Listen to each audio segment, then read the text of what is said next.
there's trauma in the filming of that rape. There's trauma in the rape itself. But then when it becomes filmed and uploaded, and then these users, there's 5 million users an hour on Pornhub that had the opportunity to screen record or download those videos. A woman named Nicole Adamando, who has 2 young children. She's living in New York, and her partner repeatedly would sexually torture her, film that abuse, and upload it to Pornhub. She actually ended up killing the man that did this to her, and now she's in prison. And they were, as one federal judge said, that Visa was the very tool through which Pornhub was able to complete the crime of knowingly benefiting from child trafficking. Breaks my heart, this.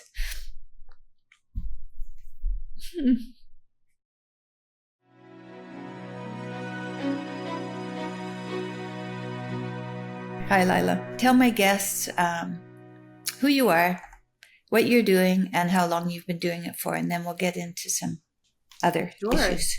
Sure. I am Laila Mickelwait, and I am the founder and the CEO of an organization, nonprofit in the U.S. called the Justice Defense Fund, and also the founder of a movement called Traffickinghub to shut down Pornhub and to hold its executives accountable for globally distributing and monetizing the child abuse, rape, trafficking, and other forms of criminal non-consensual content of victims all over the world. I've been fighting the issue of sex trafficking, the injustice of sex trafficking now for about 15 years. And this is my work. So, this is about reining in a massive industry that is abusing and capitalizing and monetizing the abuse of so many victims around the world. And Pornhub actually represents a huge part of that because their parent company, MindGeek, is estimated to own about 80% of the mainstream porn industry, as well as, the most popular porn sites and brands, including these tube sites. And we can talk about what those are. But that's what I'm doing. And that's who I am and how long I've been doing it. So why did you start doing this? Yeah, I grew up in a household where my father was very interested in human rights issues. So he grew up in Amman, Jordan, in the midst of conflict and war. He ended up coming to the United States for medical school, and he became a surgeon. But he was always just had this kind of heart for people who are oppressed, and he loved history. He loved studying, things that have happened in wars and different atrocities, because he always felt that, we can't prevent this from happening in the future if we don't understand history in the past. And so, he would always be watching the History Channel and the news and documentaries, and not so much entertainment when we were growing up. And some of the most important times that I bonded with my dad were over these issues and these conversations. And so I really look back and think that it was him that drew me to this. And he showed me my first documentary on human slavery and trafficking. And it just broke me and broke my heart so much. I said, I really want to focus on that particular issue. How old were you when you saw that? It was in 2005. So I'm 40 now. And I have to do the math to go back. But it was in 2005 when I saw that TV documentary and decided that I was going to focus my studies and on this issue and just kind of go in that direction. And that's what I did. I did some internships. Yeah, well, you were a good age. You were about 23, and so, that very young 20s, which is when everybody's trying to figure out which direction to go in life, right? So yeah, that was quite the timing for that. So maybe we could go back and start in the history of the internet and the history of the sex trade in California, because that's where things really got going. Absolutely. So I think what is super important for us to understand and your listeners to understand is the way that the pornography industry has evolved over time. And it went from, these studio produced productions in, they call it Porn Valley in California, where there were studios that were making this content. They were subject to laws that governed brick and mortar pornography production. Specifically, there's a law called USC 2257, which required the age verification of those who are in the videos, because it was understood that without that age verification of those in the videos, the industry would become awash with illegal content, including child abuse. However, as time evolved in the internet, the age of the internet, things moved from being produced brick and mortar to the tubes. So we entered into this age of user-generated content, and where suddenly anybody with a camera, anybody with a phone camera could become a pornographer. And that was, and YouTube had exploded, and this idea of user-generated pornography, or these tube sites of porn, came to be, where this was not, so the studio produced content became less profitable as free porn. So this is free as well. It's monetized with ads. And then you had the emergence of the world's YouTube of porn, which is Pornhub, and the other sites that operate like it. And just to give you a scope of how big Pornhub is and was, in 2020, Pornhub had 47 billion visits to the site in 1 year, 130 million visits every day. They had enough content uploaded every year that it would take 169 years to watch if you watch those videos back to back. So that was 6.8 million videos. That doesn't count the images that are uploaded to the site. And 80% of all of that is this user-generated content where people are just in the back of a car, in a hotel room, in a park, in a bedroom, wherever, filming a sex act and uploading it online. And that is the emergence of where we're at today with the distribution of porn globally, is through free porn, primarily through free porn tube sites like Pornhub. So the studios, the movie studios in California were making the money. That's where the finances were going to, where they're going to the studios. And then when the internet started, then the money wasn't going to California studios anymore. Yeah. Where was the money going? So now the money goes to the mind geeks of the world. So the mind geek that owns the Pornhub and the YouPorn and the Tube8 and the GayTube and the all the tube sites.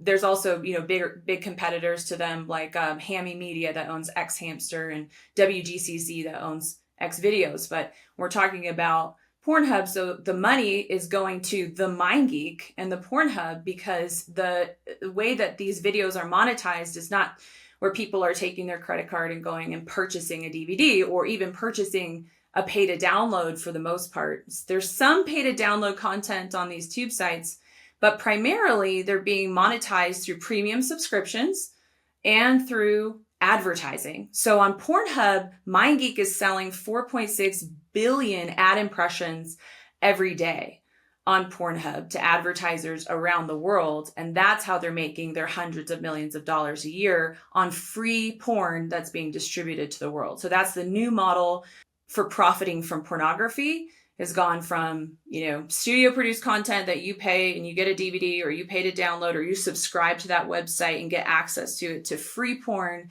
that's monetized with ads and premium subscriptions primarily. Mm-hmm. And now Pornhub, does it have a country that it is affiliated with?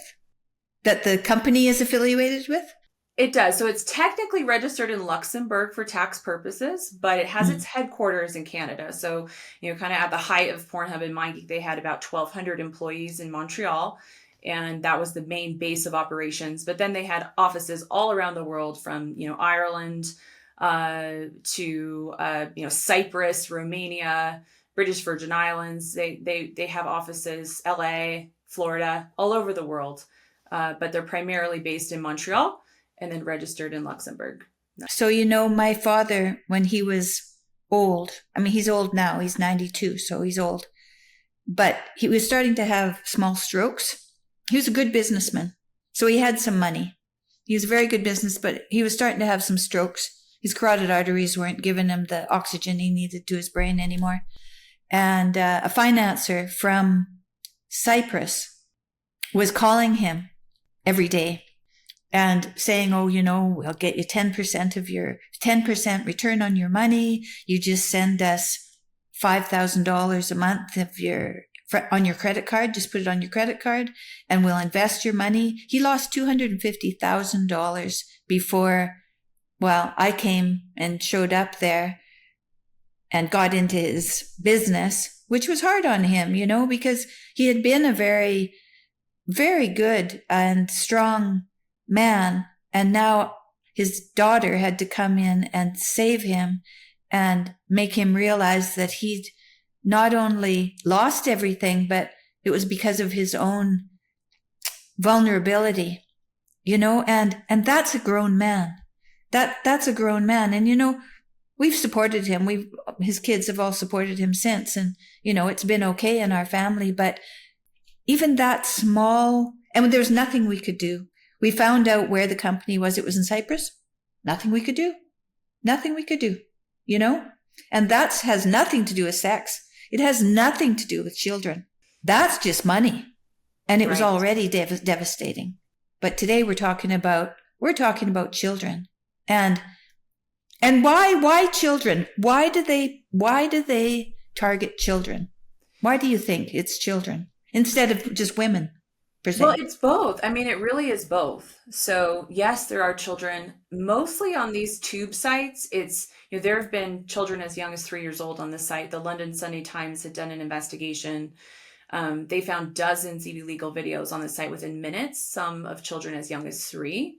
There's, 9-year-olds on the site. There's a case of, and I think actually it's probably good to start out by, talking about some specific cases. So listeners I think have so too. some sense of what are we talking about when we're talking about exploitation on these sites. And so I can give an example of, I want to give a few examples of children as well as adults that have been exploited in the way it happened.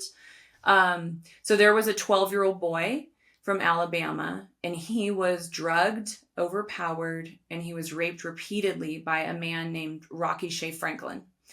And Franklin filmed those sexual assaults, and he uploaded 23 of those videos with titles that indicated that this was a child. Like, I won't repeat them now because they're really disturbing, but they indicated that this was a child. And they were monetized on the site with advertisements. These particular videos were also paid to download. And when he was finally apprehended by the police actually demanded from Pornhub to remove those videos. And they ignored the police. They ignored their demands multiple times. It wasn't until the third time that they demanded these videos come down. They finally took them down, but that was after 7 months. And those videos had been viewed hundreds of thousands of times and downloaded. Rocky Shea Franklin is in prison for 40 years for what he did. And now that child, because those videos were not just filmed, I mean, there's trauma in the filming of that rape. There's trauma in the rape itself. But then when it becomes filmed and uploaded, and then these users, there's 5 million users an hour on Pornhub that had the opportunity to screen record or download those videos. And it really shatters the victim's life into a million pieces, because now forever he's terrified that his rape is now possessed and owned by so many people that he has no idea how many. And at any point they can be re-uploaded again and again and again, not only to the tube sites, but to other places on the internet. And so it's like this perpetual terror and fear, and actually this game of whack-a-mole. It's like a sadistic game of whack-a-mole where they have to keep going and taking these videos down. But they call it the immortalization of their trauma. So that is, that's one example. There's also children who have self-recorded CSAM. So there was a girl from Bakersfield, California. Her name was Serena Fleitas, and she was 14. She was an innocent 14-year-old. She had never kissed a boy before. She was a straight A student, and she had a crush on a boy that was a year older than her. And he convinced her to send him some nude images and videos, which she did. And then he shared them against her will with classmates. And then they ended up being uploaded to Pornhub again and again and again, because they had actually placed an intentional download button on every video. And so they got millions of views, and this sent her into a spiral of despair and depression. She ended up trying to take her life multiple times. She got addicted to drugs. She dropped out of school and she ended up homeless, living out of her car. Yeah. So, wow. So that's kind of a different manifestation of child exploitation on Pornhub. And I'll give you an example of an adult, a woman named Nicole Adamando, who has 2 young children. She's living in New York, and her partner repeatedly would sexually torture her, film that abuse, and upload it to Pornhub. She actually ended up killing the man that did this to her, and now she's in prison, separated from her children for killing him. Mm-hmm. So it happens to adults, it happens to children in different ways, but this is what's happening. Yeah, that's brutal. That is so brutal. Yeah. It's a brutal reality that we have to face now because, I mean, now we have AI. So we're in the internet age and getting there day by day. It's getting to be more and more of our life. We have to know about it, and we have to understand how these children are becoming victims of these crimes, and realize that these crimes are happening. And because they're online, it's almost like, when you talk about the oceans, the health of the oceans, they're under the water. And so it doesn't seem to matter how often we talk about the health of the oceans. Nobody really pays attention because, well, it's not like when I look out the window here, I see trees in a city. I don't see the ocean. And even if I saw the ocean, I would see the reflection of the sky. I wouldn't even, And so what we don't see, we don't think it's real, or it never gets. And so how do we make this real for people so that they pay attention? Yeah, I think what you're saying is absolutely 100% correct. I think there's this idea that, child exploitation or trafficking is something that's just so, out of reach or beyond the experience of most people. But the reality is it's so close. I mean, if you think about the fact that, trafficking is happening on everybody's devices, on website, like Pornhub's the 10th most, in 2020, Pornhub was the 10th most visited website across the internet, with more visits than Netflix, Amazon, and Yahoo. And now you got to think about who hosts Pornhub on the internet. 100%. That's where we need to go. The enablers of these corporations. So these are bad actors. And who is enabling Pornhub to make money? Who is enabling them to exist on the internet? Who is driving the traffic to these sites so that this is demand-based profit, right? It's traffic-based. So there's Google driving the traffic. There's Reflected Networks. That's a company out of Massachusetts that is actually keeping the Pornhub crime scene online. I call Pornhub a crime scene. It's not a porn site, it's a crime scene.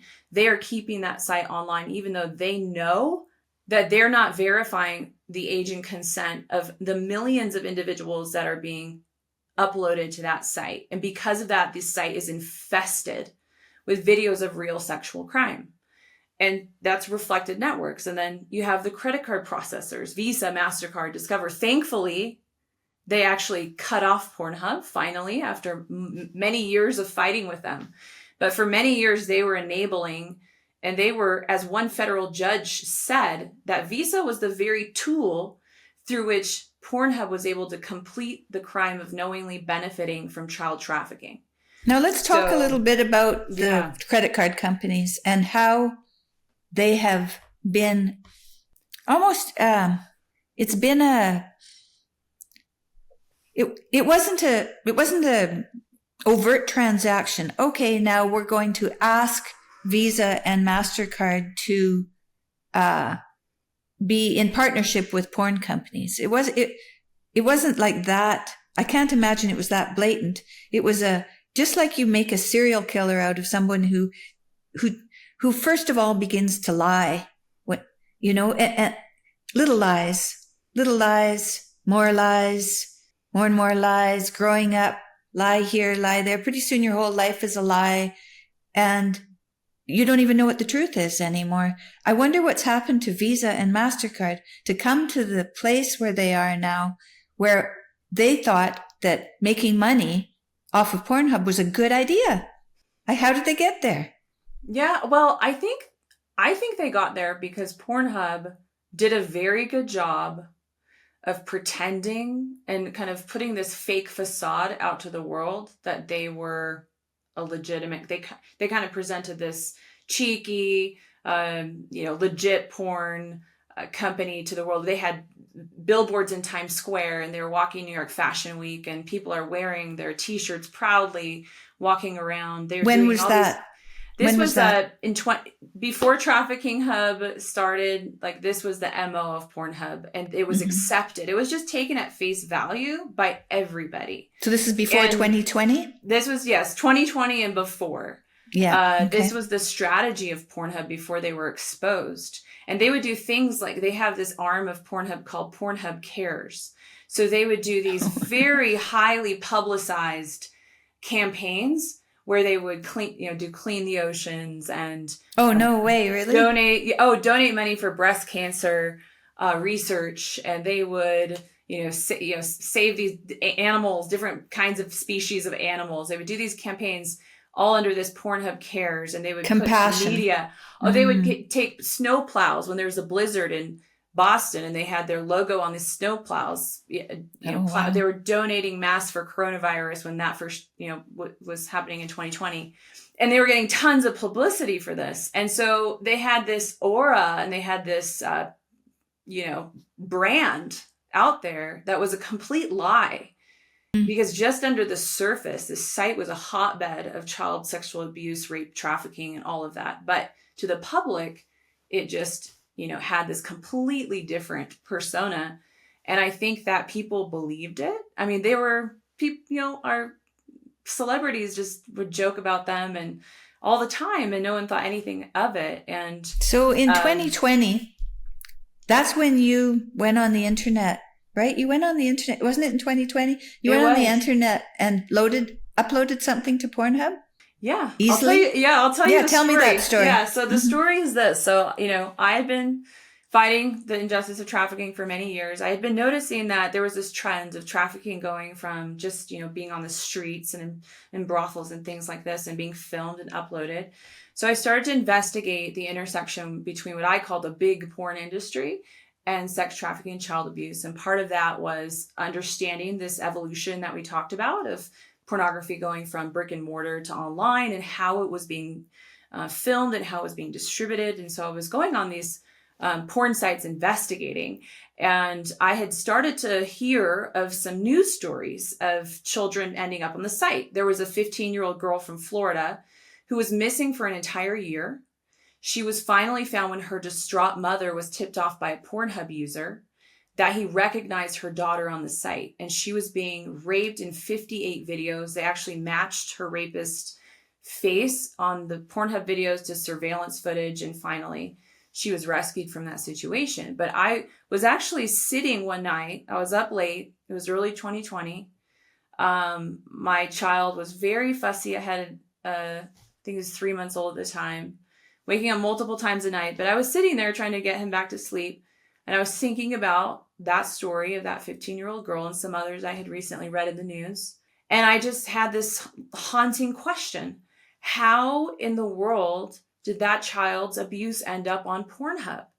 And then I had an idea. I just said, I need to test the upload system for myself. So I put the baby back to bed, and that's exactly what I did. And I discovered what millions of people already knew.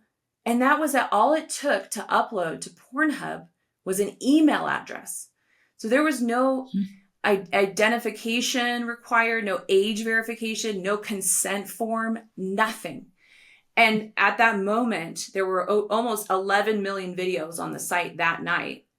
And I realized that Pornhub was infested with videos that could possibly be one of the largest repositories of sexual crime in North America, if not the world. And I felt compelled to sound the alarm on what was going on. And at the time, I just had a few thousand followers on Twitter.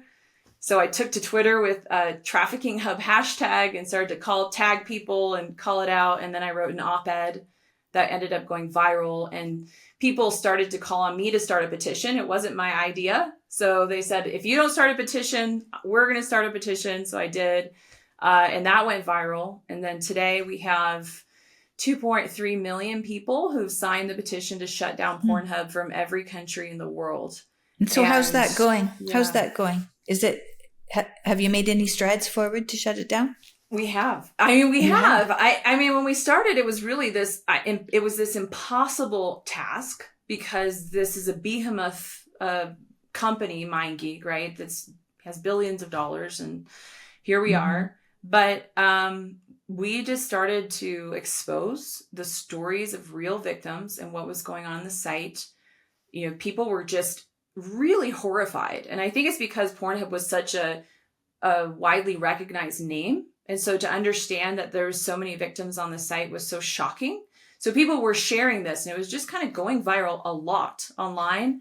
Thousands of media articles have since been written, but there was this turning point in December of 2020 when two-time Pulitzer Prize-winning journalist from the New York Times, Nick Kristof, he had engaged in a 6-month investigation, and I had helped connect him to victims and whatnot. But he released this article called "The Children of Pornhub," and it featured the story of that 14-year-old girl from California I told you, and many others.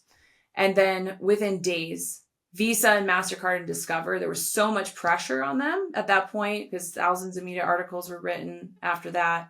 They cut off Pornhub, leaving them only with cryptocurrency as a payment option. And then in a panic, because MindGeek cares so much about the credit card companies, because without credit card companies, there's really not a very profitable online business. In a panic, they did the unthinkable, and they deleted 80% of the entire website. So in 24 hours, 10 million videos were gone suddenly. But then we kept the pressure on. So they've lost all major business partners. They've lost Grant Thornton, Comcast, Xfinity, Roku, PayPal, Visa, MasterCard, Discover. They've been kicked off YouTube. They lost 14 million subscribers. Instagram kicked them off permanently. TikTok. They've lost all their major advertisers. So no mainstream advertisers will advertise on Pornhub anymore. And that includes Kraft Heinz, Unilever, who used to advertise with them, but now even Weed Maps and KY Jelly and Astroglide won't advertise on Pornhub anymore. But they're still here. So yes, we've made a lot of progress, but they're still here. Yes, a lot of progress. They're still online. They were recently sold. So the CEO and the COO were forced to resign because of all of this. And then they were just purchased. So MindGeek was sold to a hastily concocted private equity firm laughably called Ethical Capital Partners. Oh, really? Unbelievable. Of course they were, though. Of course, right? Of course they were. Of course. And so they were sold. And now, what are they called? What are they called? Ethical Capital Partners. And they are run by a criminal defense attorney, somebody who's defended some of Canada's most just demented and notorious sadistic serial killer, rapist. He's a criminal defense attorney, and others who are involved in criminal defense. Ogden, who was a former director of Canada's organized crime division of the RCMP. So he's part of the group that purchased Pornhub. Lawsuits have been filed. So we've had 194 victims who have sued Pornhub and MindGeek in 8 lawsuits across the United States and Canada, including a $600 million class action in Montreal, as well as Toronto, a $600 million in Toronto. Wow. So they're facing all of these lawsuits, and that's where we're at right now is, are they going to be held accountable? We have to hold them accountable, because I so strongly believe that we will not end this form of corporate facilitated trafficking until we end impunity for those who engage in this kind of conduct, and we make the risk of continued exploitation greater than the benefits they get by maintaining the status quo.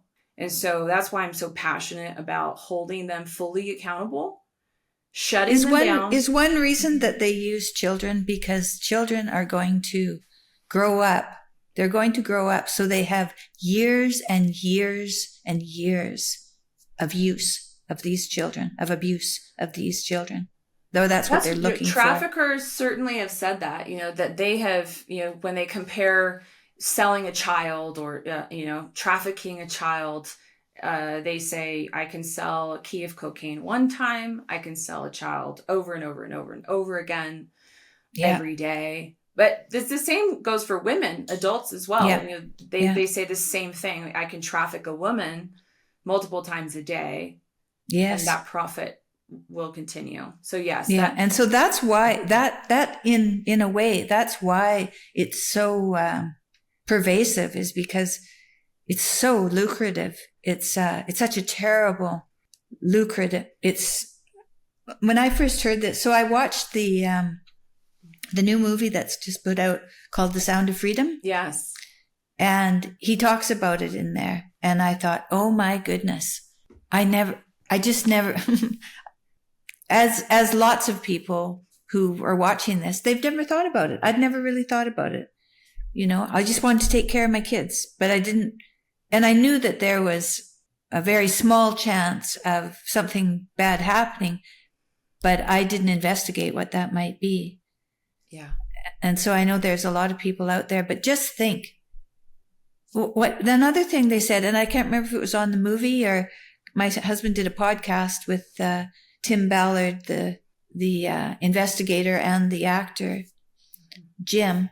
And their conversation made me cry. The whole conversation made me cry. I heard that. I listened to it as well. It was. Did you listen to it? Yeah. Oh, it's very powerful. Like and it took them 8 years to get that movie out because it's such big business. There were forces working against them. But now the movie is out. Everyone has to see that movie, first of all, because it's a very good story to explain what's happening and the places, the ends of the earth that these kids are being sent to, lost to their families. It's just to themselves and to their families. Yeah, well, it destroys a person's life, adult or child, but not just the child's life. Yeah. The child, their siblings, their parents, anybody who knows them. I mean, these are webs of people that are being destroyed. Yeah, and absolutely. For what? For what? For money. Yes. And I'd like to talk a little bit. I don't know if you're interested in this, but I think you probably are. You're a mom. Women, the birth rate's going down in a lot of places. The birth rate's going down. And so people aren't having children like they were because of birth control. Really, that's what started it. But it isn't just birth control. There's a lot of narrative about being, who you can be because of your career instead of who you can be because of being a mother. So there's that narrative as well that's twisting the idea of what a family can be for us, even though being a mother is a miraculous thing, right? It's a miracle to have a baby. And I think every father that sees his wife have a baby sees what a miracle it is. It breaks my heart, this.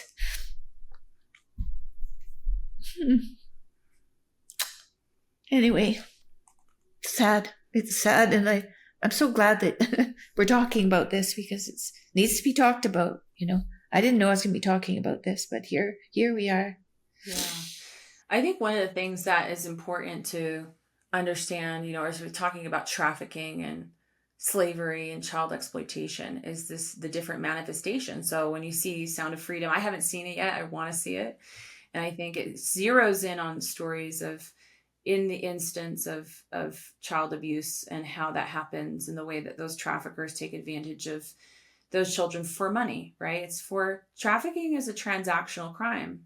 It's done when rape is exchanged for money.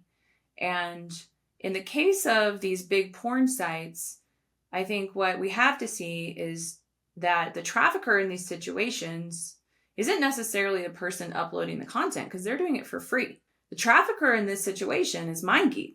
It's the executives in their suits and their shiny aquamarine Montreal tower who are making money off of the rape and the torture of these children, and also of adults and other people who are used in these ways. And according to the definition of trafficking, so when we think about this, the stats on trafficking are staggering, right? If you've heard some of them, in the tens of millions of people, and there's different stats by different organizations.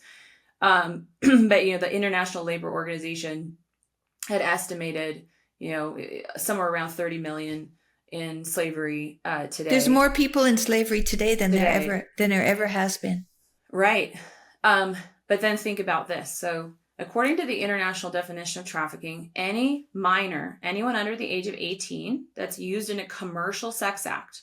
So that is any sex act where there is an exchange of value being had for that sex act.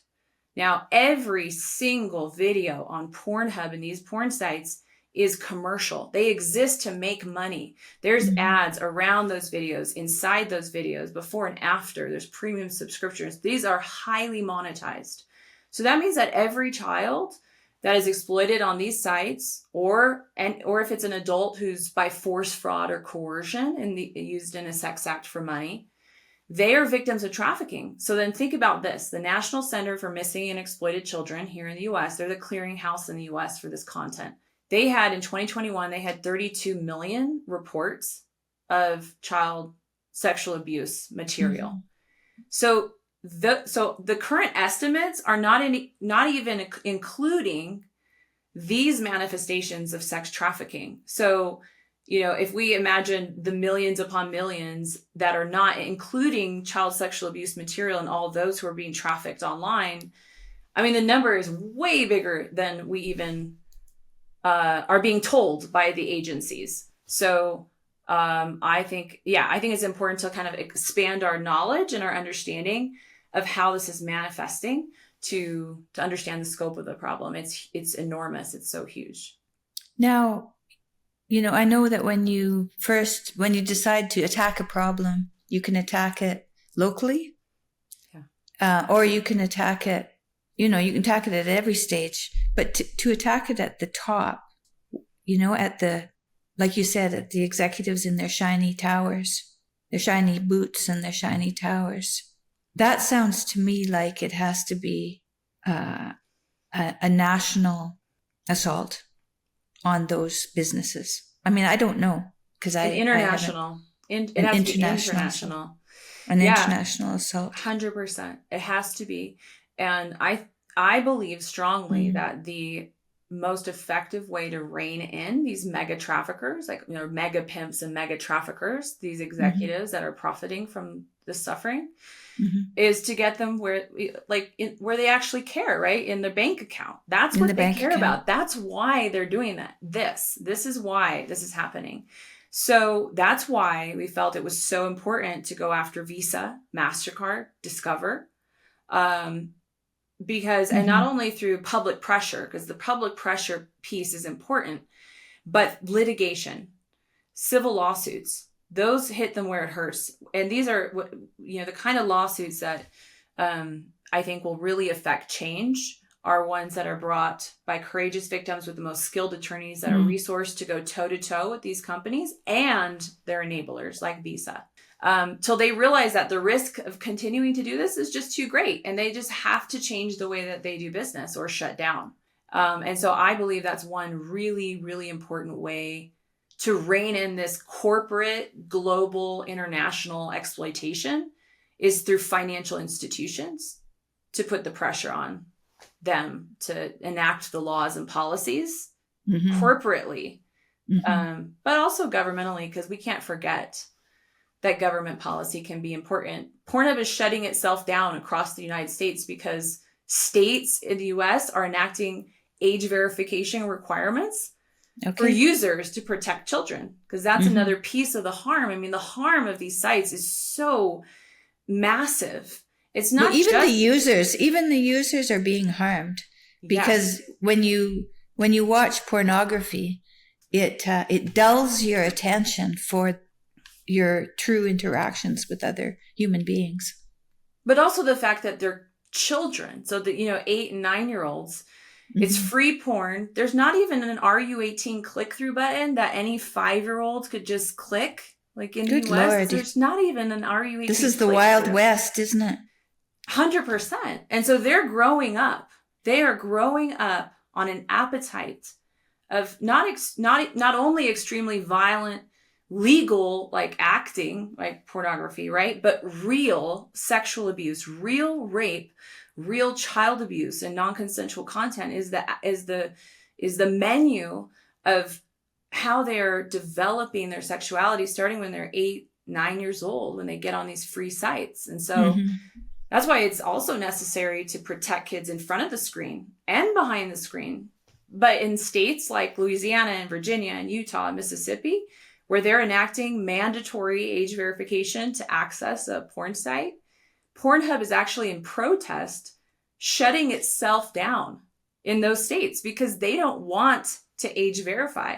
They don't want to age verify those who are in front of the screen. They don't want to age verify those who are in the videos, because their business model was set up on having massive amounts of traffic and content. And without that, the business model, it hurts their profits. And that's what this is really about for them, is profit. Right.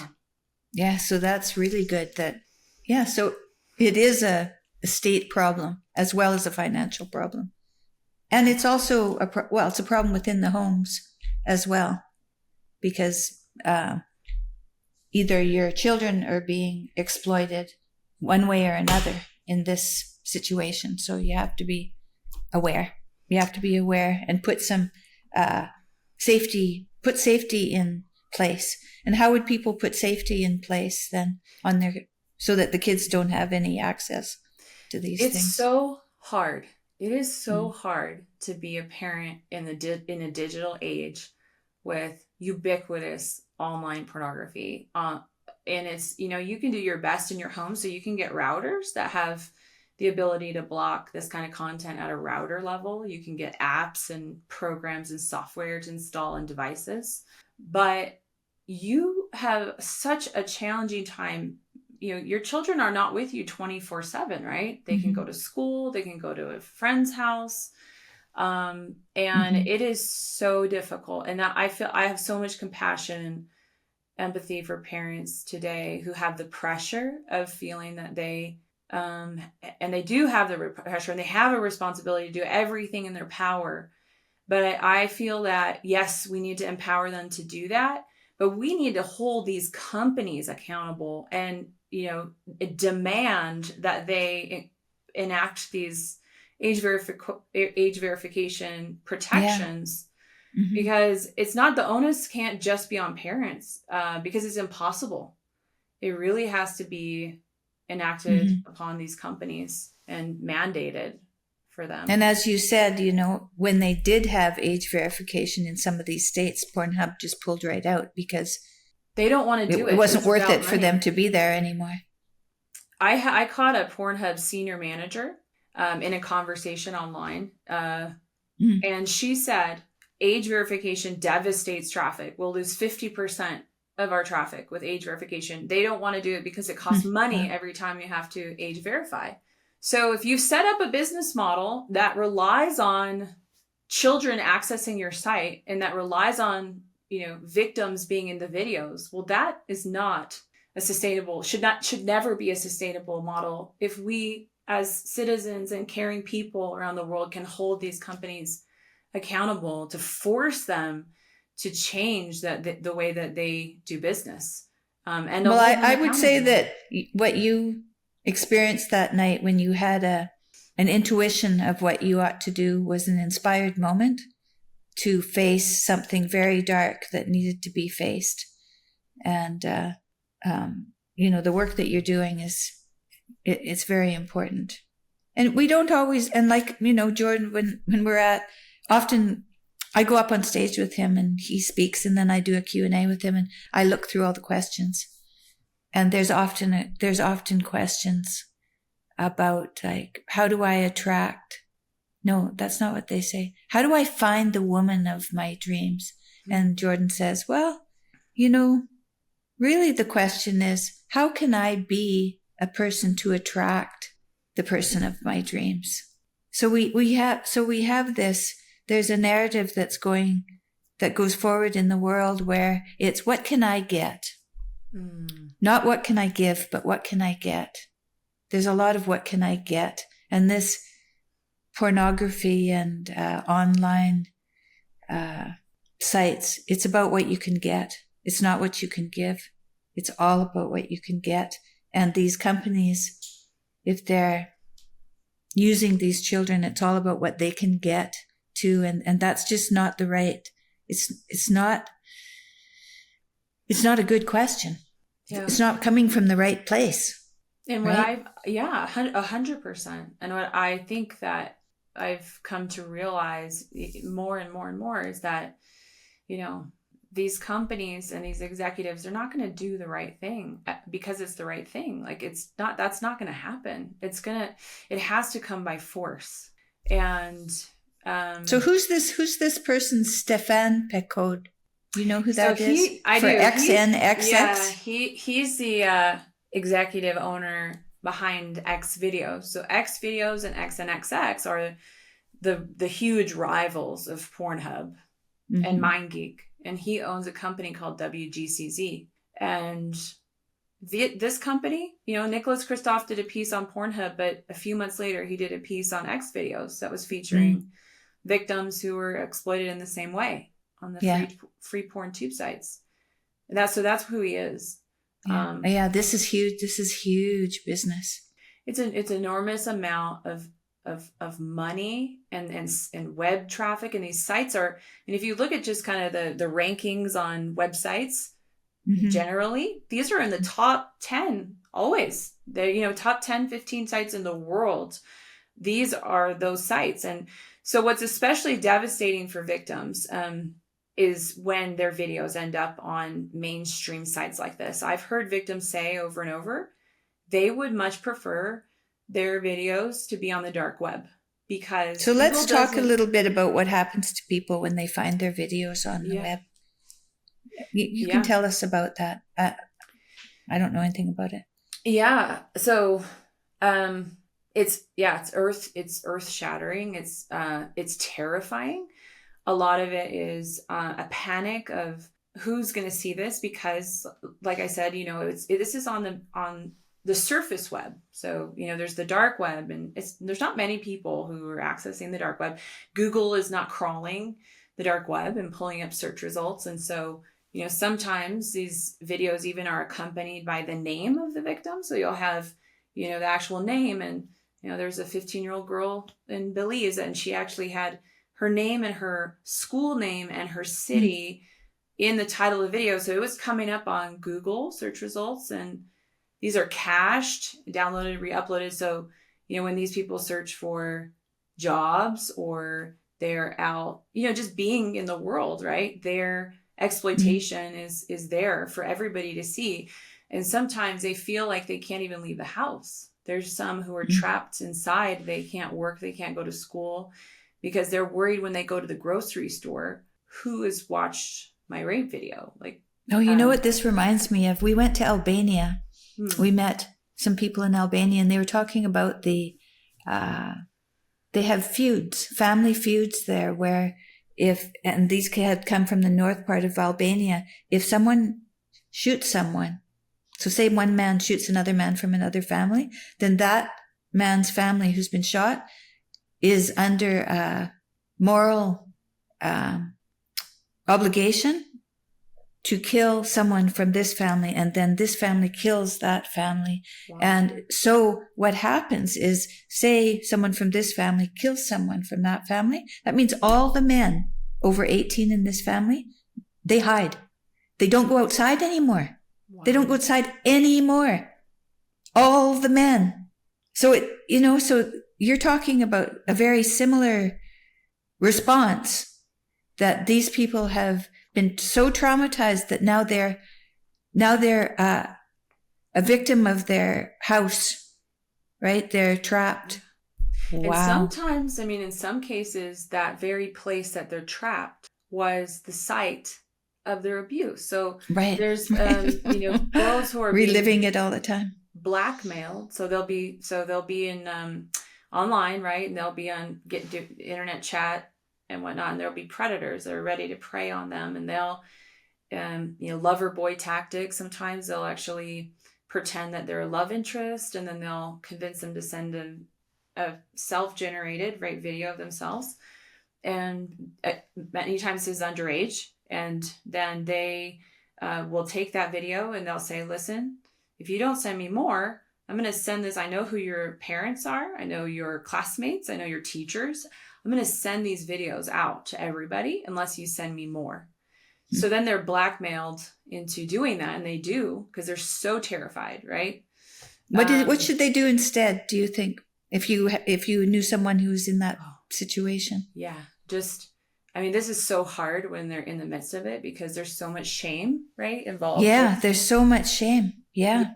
I think that's part of like a parent starting to have some conversations around like this kind of world that we live in that has normalized sexting and people sending these videos and talk about the harm that it could do in the way that once these images are online, but have that open line of communication. So they have somebody who's trusted, that's an adult, that they could say, help me. That is so key. That is so key, to have one trusted adult, even if it's not a parent, somebody that they can go to, that they could say, help me, and they won't be debilitated by shame that this has happened. But yeah, that's kind of another way that kids are being preyed upon. And then again, those videos are being disseminated. But yeah, so the very place of their abuse, and they're kind of stuck there. So like if it's their bedroom or, and so, they feel like they can't really participate in society in some cases because they're afraid, because this is the mainstream site. Like these are the most popular porn sites in the world. And they often will have people sending them links, and here, I saw you online, and it's constant. And then it's really for the rest of their life. It's forever that they deal with that. What a terrible plan. Yeah. So that's kind of the experience of victims again, and they have the trauma, and they need to work through the healing and the trauma of the incident itself. But then it's so you said that one girl was found. She was 14 when she was taken, and she was found. What kind of help does she get when she gets home? Like, where do people go, and what do they look for rehabilitation for someone who's been traumatized like this? Yeah. So that 15-year-old girl from Florida that was finally found, I'm not personally, I've, kind of tracked her story in the news. I'm not personally in touch with her specifically, but many other victims, yes. But once the incident has happened, and then the abuse has gone online, and then it's dealing with the aftermath of that trauma. And, I think one of the most important, there's so many needs, right? I mean, if you think about the case of Serena, where she was, there was actual consequences of dropping out of school and having to deal with addictions and things like that. So, there's a whole kind of world of needs, from physical needs that they need support with to their mental health. They need a really experienced and trauma therapist that understands that kind of sexual abuse and the ongoing trauma of having it online. And they need support to take the videos down, because the videos keep coming up. And so they need someone to help them, so that it's not their responsibility to have to always be chasing down these videos and then re-traumatizing themselves by watching them again and again. So they need that kind of help as well. And then they need help with pursuing justice. I think there's something, I'd love to hear your thoughts about this, but I think there's something deeply healing about achieving justice, that says, that this abuse mattered, that, it's not going to be overlooked. I think that this plays into another societal conundrum, which is egg donors and sperm donors. When a child grows up and doesn't know who their biological parents are, they've suffered a loss that we don't even talk about. We don't talk about, if a child's father dies in a war, or a car accident or something, there's a funeral, there's mourning, so there's a process. There's a process that everyone takes part in, but it's not, but they say, oh, this is your father. Yeah, but not my biological father. Who is my biological father? Well, we don't know. It's like, what? You don't know? Well, maybe we have to pay attention to those losses. So these losses that people are feeling because they've been traumatized through being put on online in sexually vulnerable positions, and now their faces out there and their bodies are out there. They've lost their privacy, right? That's one thing they have to mourn, I would say. There has to be a mourning, and there has to be a recognition of that loss in an acted way with everybody, with all the people that love them. And it's not just something that you can just deal with, just like you wouldn't be able to just deal with the loss of your husband, right, or the loss of your child. These are losses. They're real losses that we have to identify and accept and admit. Yeah. Not just the person it's happened to, but the people who mean something to them around. They all have to admit it, like really admit it, and to sit with it. You know how the Jews, when someone dies, they have Shiva, where they sit. Some of those things that we used to do, that some cultures still do, those are really meaningful and very important. Otherwise, people can't move on. Yeah. Yeah. That makes me think about, 100%. My dad tragically passed in 2014. I remember, and he was so important to me, and just the amount of time it took me to go through grief and just be immersed in sorrow over that for so long. And everybody around me recognized that it was so horrible because it was sudden, and it was, he was so close to me, and he was such a wonderful person. And so it was like I had all this kind of affirmation of understanding why I was suffering.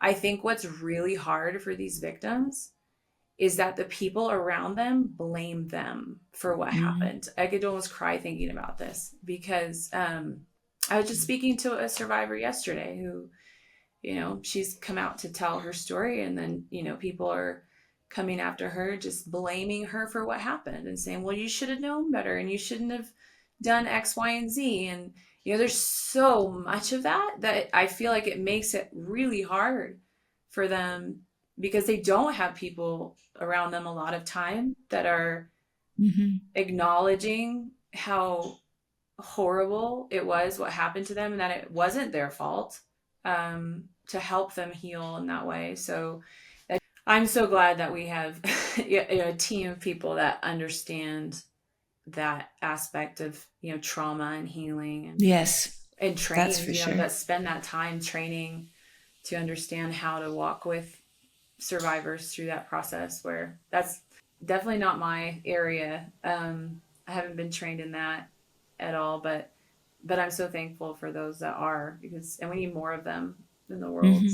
And we need to recognize when someone's gone through something that they need that attention. Yeah. They need to learn how to deal with it, and they have to sit with their pain sometimes for a while as well.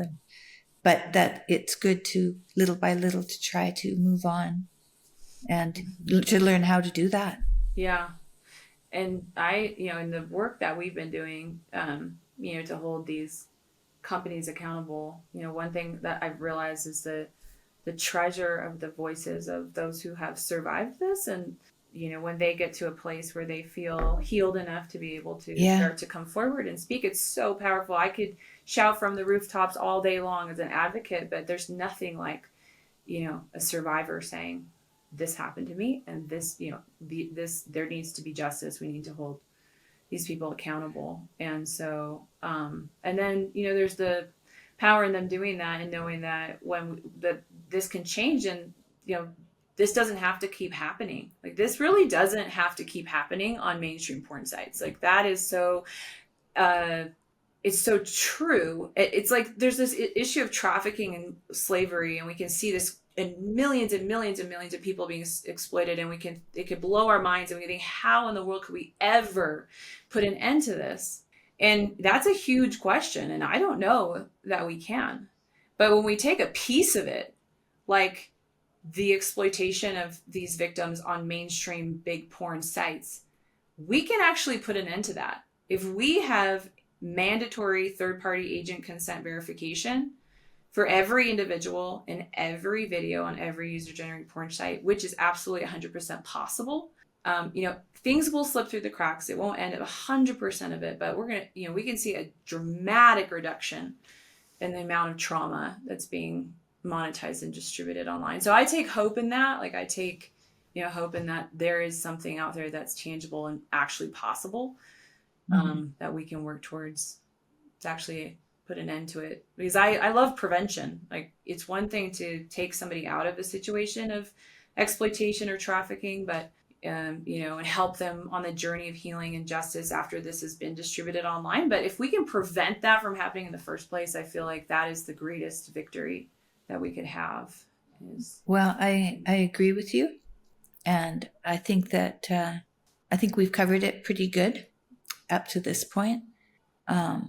Is there anything else that you'd like to say to people? Just thank you for listening this far. Thank you for caring enough to hear some of these traumatic stories and this difficult topic be discussed. And if you were moved by any of this, sign the petition, join millions of other people, raise your voice to. Yes, because we'll have links associated with this. Your link to, tell me what they are again. So it's traffickinghubpetition.com. Yeah. And some people might say, well, what does that do to sign a petition? That's just doesn't seem to mean much. But I've seen so much value in the pressure put on government officials and corporations and other enablers through this process of this petition and the media that's generated from that. So it's really has been such an important tool. You can sign that petition and then keep up with this fight. So you can follow me on Twitter. I'm always posting about this all the time. It's kind of happening right now. Like, we're seeing, where is this going to go? And we're in the midst of this fight right now. We're posting about it all the time. So you can follow me on social media as well.